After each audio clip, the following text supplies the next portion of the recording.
We're big fans of small body guitars that are affordable and have that special mojo to them. So today we're taking a look at the Guild P-240 Memoir guitar.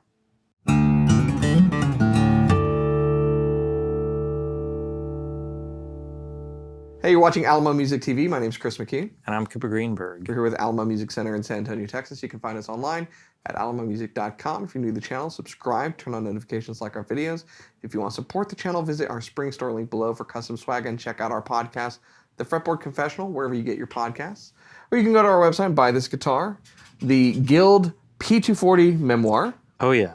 This is part of two that are kind of in this series that really exists outside of the Westerly collection, right? Yeah. So we have reviewed, we really love the DS240, the Slope Shoulder Dreadnought. Very cool guitar. Yeah. And it was kind of one of those for us that we got it in and we're like, let's shoot a video. And then it kind of surprised us and it was very cool. And so I think those are great. For me, you know, I love a small little parlor guy. I like that the aesthetic of this one kind of calls towards some of the Martins that I love, you know, the 12 fret, the 001228 and stuff, but I was looking at the new Guild product, which has not been released yet. All I can say is I'm very excited for some of that stuff. We're gonna have a lot of fun with what Stay Guild tuned. will drop this year. It's gonna be very cool. But I noticed this in there, and we have not had them before, and I think it kind of hits all the marks for something that you and I would like. So we got them in, and I think they're super cool. It's also kind of hard to find an affordable-ish parlor 12 fret right now that is good. Yeah, good call on that. Yeah. Yeah, parlor guitars, they have come and gone in and out of popularity for years, but they tend to continually come back because they're just fun guitars. Yeah. You know, they're named for what they initially were. This was the guitar that you played in the parlor. Yeah. You know, it's interesting. I was come to think of that. A lot of our naming conventions for guitars, really from the past, speak to use. Yeah. It's weird that we've kind of gotten away from that, but I digress. Yeah, the grand concert. Auditoriums. Yeah, orchestra. Hall, dinky. Exactly. Yeah, exactly. all the names mean I was something. thinking of the dinky.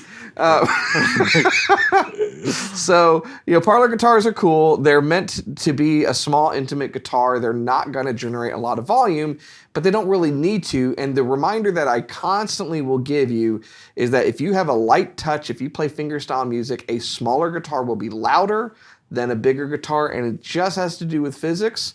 A smaller top requires less energy to get it going and excited versus a large top, which requires more energy. Yeah. So if you are that player that doesn't tend to like really lay into the strings, you want to be more relaxed when you play, or you're looking for something very comfortable and intimate, then parlor guitars really fill that need. And you know, it's like they're the first travel guitar before there were travel guitars.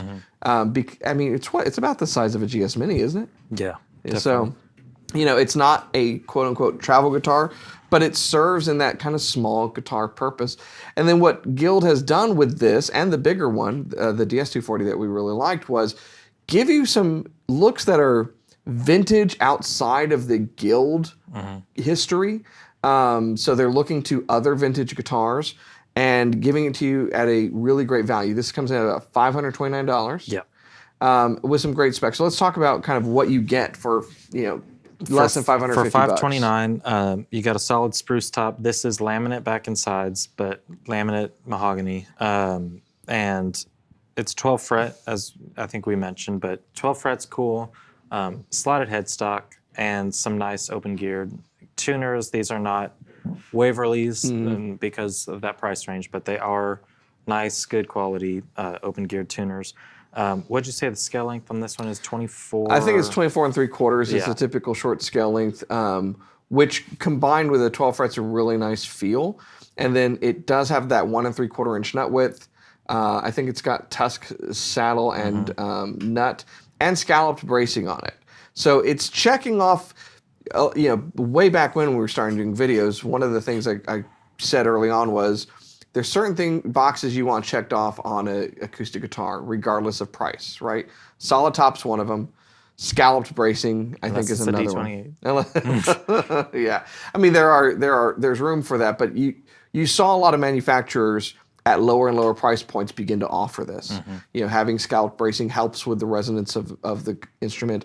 Having a solid top, it's going to immediately sound better. It's going to age and sound better over time. So that's definitely something you want. It's where most of the sound comes from. And then the other things like the higher quality tusk nut and saddle versus plastic like you used to see on guitars of this price, really fantastic. 12 frets are just cool. And we've talked about this, right? But if you compare this to a non-12 fret model, the bridge is further away from the sound hole. That changes the physics. The top moves more. And that combined with the shorter scale length gives you a darker tone than you'd otherwise get. Yeah. It's a cool guitar. I like that it's a little bit smaller, but it's still got the 1 3/4. I think it kind of informs, this is for somebody that's playing kind of finger picking stuff. You get a little more string space.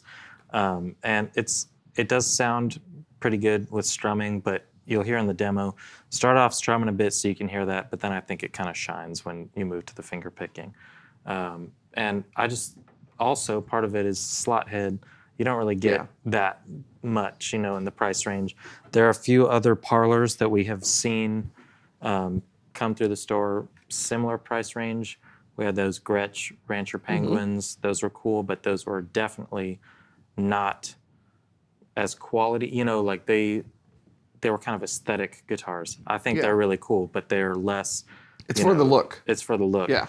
Same, I mean, kind of the Fender parlor guitars, the Paramounts, also very cool, but didn't have as much of the kind of, you know, the slot head and all that. I think this is really choosing a certain lane, and I think it, you know, finds its niche amongst those parlors that are under $1,000. Yeah, I think it's very cool. Well, let's take a listen to it, and then on the other side, we'll talk tone and playability. Check it out.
Well, there you have it, and now I have it. It's a great little guitar. I find it surprisingly resonant. What do you think about the tone and the playability, Cooper?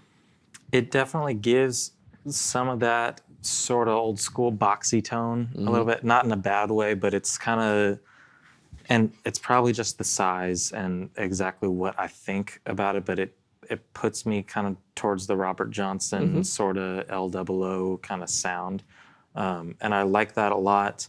And I just think it's nice to have a parlor guitar, not trying to roast maybe a couple other ones that I mentioned before the demos, but it's not like trying to make a statement and be a very aesthetic look guitar with a crazy color or a burst and a bunch of weird inlays and stuff. It's just a straight up guitar that captures a certain kind of vibe that you want, but is more focused on that 12 fret, slot head, you know, wider nut, but still a small body guitar. Like I think it's really driven to be a guitar that fits a certain mold versus this has to look like the craziest old school parlor guitar.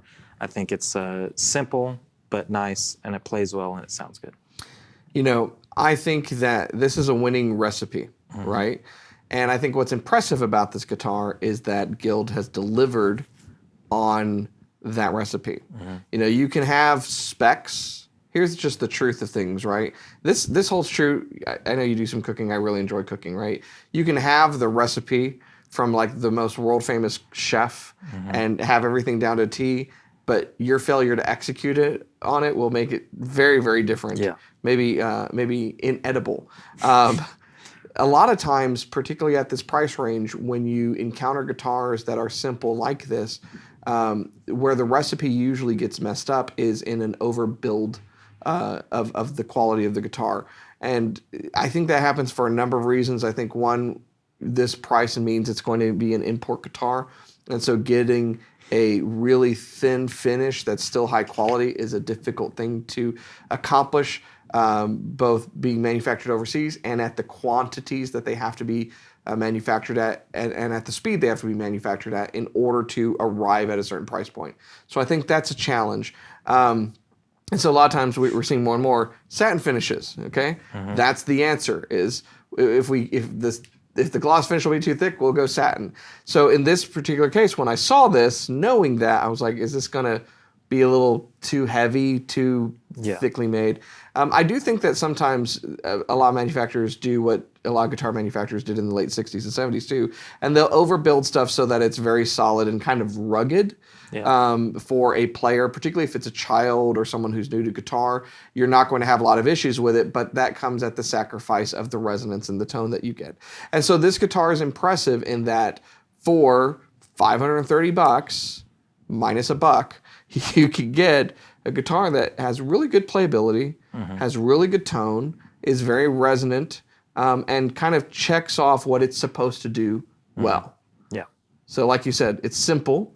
And going back to food, most of the best food is. Yeah. You know. Yeah, and I keep the duck foam at home. Yeah, no need for any gastrique of sorts. But I will say, if you like the style here, maybe you're against a slotted headstock because you're afraid of restringing it, or you want 14 fret, whatever, I would also check out the Guild M140s and 120s.